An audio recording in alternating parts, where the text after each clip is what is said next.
It's another big game release. The Callisto Protocol has released, and Digital Foundry and, all the other places are doing their little deals where they talk about performance and things like that. Now, for a little bit of kind of, I guess, recognition, the Callisto Protocol was made by a team that had 150 Sony developers help them out, right? Like Sony lent them 150 developers. They lent them space to do motion capture and things like that. So when you see that this game runs best on PlayStation 5 over a PC and over an Xbox Series X, you maybe start to question it just a little bit. Now, obviously, I'm not really big on there being such a thing as coincidences, right? Like this stuff is happening.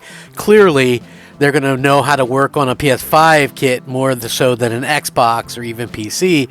So, you go, okay, well, how do you kind of fix that? It's obviously the case here. So you have much more powerful systems, yet the PS5 comes out looking much better. Like, I find that to be hilarious.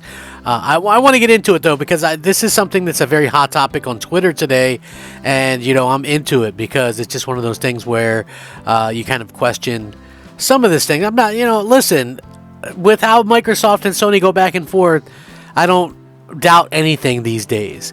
So let's get into it. Hey, I'm Crap Gamer. This is Crap Gamer Reviews, back with another video. Thank you so much for checking it out. I really do appreciate it. Please like it. I'm looking to get 100 likes on each of the videos. It would certainly help out and mean a lot to me. So according to this, the Callisto Protocol, the versions on Xbox and PC is almost unplayable. So it says they already covered the PS5 version of the Callisto Protocol in their tech review, and some major issues on PC and Xbox of the game. The pre-release code meant that they want to cover these platforms separately. They start with PC, where Alex Battaglia has been testing the game. Sadly, there's no good news in the game's disastrous state of launch. First up, this is yet another Unreal Engine 4 title that doesn't pre-compile its shaders, meaning that the first appearance of new models and effects is accompanied by a hefty stutter. So the game's stuttering all over the place, with even longer hitches on weaker systems. And what's happening here is that the shader code is compiled as it's needed, resulting in continual freeze frame hitching every time you encounter a new effect that requires a new shader.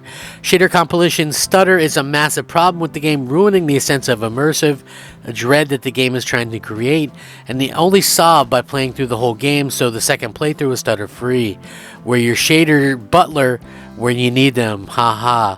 Anyway, the issue could be solved by having the game pre-compile shaders on boot, and even though that would delay the action and require redoing each time the game or GPU delivers an update, it would at least ensure a smooth experience once in game. So, yeah, that's pretty interesting there. The game also appears severely limited by single-core CPU speeds, the most available processor threads sitting near idle, even while GPU utilization remains low, making it hard to achieve good performance even on high-end machines. So these machines are much higher end than PS5 or whatever, but at the same time, we're kind of seeing this issue where it doesn't matter because, these games are just running like crap on anything that's not called PlayStation 5. You know what I mean? Not as severe as the PC. Xbox Series consoles have problems too. The Series X version of the game should be a great way to play alongside the generally flawless PS5 version, but right now it's unfortunately not the case. Like PS5, the Series X offers a choice of quality or performance modes, but the Xbox version in quality mode is missing a major feature: ray traced reflections. You do get ray traced shadows, but all reflections are handled exclusively in screen space. They passed the information off to the development team, however, and hopefully this will be addressed soon via patch, but it's highly disappointing as the look of the game benefits so much from what the high-end implementation of this feature. Otherwise, two versions are comparable in terms of visual quality, which is to say they look excellent. Furthermore, the performance mode is visually equivalent, so if you were planning to enjoy the games at 60 frames per second, you won't have an issue. But if you're hungry for ray tracing, however, PlayStation 5 has an edge on launch day, which, you know what, listen, this is one of the things that we notice lately, right? These developers, they come out with a game, it's better, slightly better, or something missing on one version, then it gets patched, and then, it's sort of like how, in a newspaper publication. They'll accuse somebody of something in big bold print on the front page, and then when it turns out not to be true or something that changes, they'll print a retraction on like the last page 2 weeks later, right, in super small print. So all the PlayStation fans beating their chest right now, they're not going to be seen or going to bring it up when a patch comes out and the Xbox version ends up equal or superior to that, because it makes no sense to them. And that it's just going to be one of the things that obviously this thing continues to happen, and we'll probably continue to see this kind of stuff happen. I just for me, I think it's strange that the Xbox version isn't offering the ray trace reflections right now, but honestly, it's just like one of those things that's kind of I'm shaking my head about it, because like at the end of the day, Microsoft has this beast machine, and it just feels to me like there's developers aren't putting enough time into getting the ports. Like, this game probably should have been delayed into next year. Now, Xbox Series S doesn't offer a performance or ray tracing option, and its dynamic resolution slightly above 1080p. It's noticeable blurrier as a result, but it's not just the image quality that suffers. Series S also features lower resolution textures evident in most scenes, and does not utilize features such as subsurface scattering, which adds so much realism to skin rendering. It's still a nice looking game, but it lacks the fidelity of the more powerful machines. When they get to high performance though, things get interesting. In 60 FPS mode, performance on Series X is roughly equivalent to that of PS5. There are inconsistencies during play in both, but most of the time they're small enough that you won't necessarily fear them, especially with VRR engaged. Given the heavy CPU requirements observed in the PC version, it's not surprising to see the game slip below the targeted frame rate at times, although there are some additional hiccups as well. Now, the quality mode, on the other hand, here, the Series X only exhibited severe frame rate issues during a period that developers striking distance said would be fixed in a day one patch.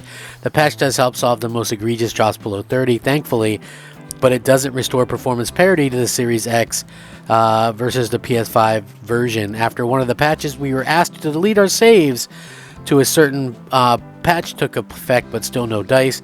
There are still issues here, and which is surprising given the game should theoretically be easier to run, given it doesn't currently include ray trace reflections. But as a result, recommend sticking with performance mode if you're playing on a Series X.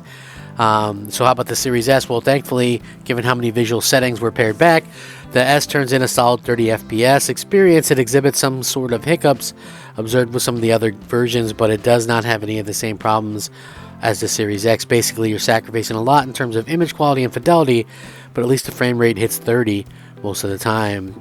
He says he would have been curious to see potential performance mode on Series S, however, but given the low resolution target, he suspected it would have been 720p at best. They mentioned the excellent haptic feedback on the PS5 version of the game, and thankfully Xbox users aren't left out. There's rumble triggers, they get heavy use in the game.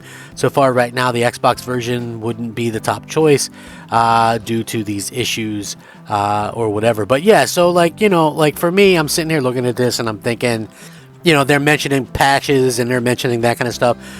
For me, I feel like it's clear-cut case where it seems like, because Sony is heavily marketing this game, and Sony, has sent, almost 200 people to work on this game. It just quite obviously is pretty clear that that was the focus for it, and it's like, well, why not wait until you have the game running solid across the board? I don't understand why, they would wait for that.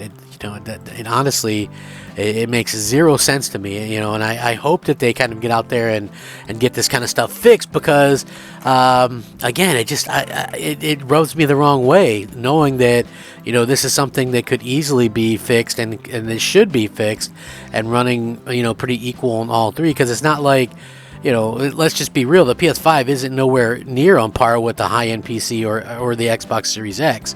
So, to see that it's, that version is running best, why wouldn't you question that, right? Like, and go, oh, okay, well, why is this even a thing? Honestly, why? I would love to know. Nobody can give me an answer, but besides from some bullshit, some story like PS5 better, bruh. PS5 better, bruh. Yeah, PS5 more powerful, bruh. Get out of here. Anyway, let me know what you guys think. I certainly do appreciate it. Like, subscribe, share, all that kind of good stuff. Rack 'em up, fact 'em up, Crap Gamer 'em up. Thanks for watching. Crap Gamer out.